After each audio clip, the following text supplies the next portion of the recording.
White হাউসে মার্কিন president Donald ট্রাম্পের সঙ্গে বৈঠক করতে গিয়ে এবার অপমানিত হলেন দক্ষিণ আফ্রিকার প্রেসিডেন্ট সিরিল রামাফোসা। শান্তিপূর্ণ আলোচনার আশায় এই দ্বিপাক্ষিক বৈঠক শুরু হলেও তা আচমকা বিতর্কের রূপ নেয়। ট্রাম্প দক্ষিণ আফ্রিকার প্রেসিডেন্টের বিরুদ্ধে শ্বেতাঙ্গ চাষিদের উপর গণহত্যার মিথ্যা অভিযোগ তুলে চাপ তৈরি করেন।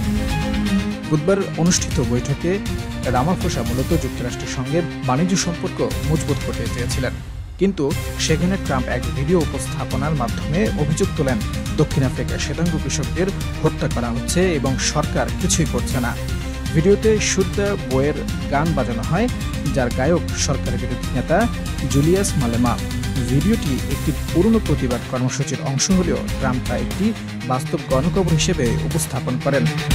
রামাফোসা পাল্টা জবাবে বলেন, এই বক্তব্য দক্ষিণ আফ্রিকার সরকারের নীতির সঙ্গে সামঞ্জস্যপূর্ণ নয়, এটি আমাদের বহুদলীয় গণতন্ত্রের প্রকাশ।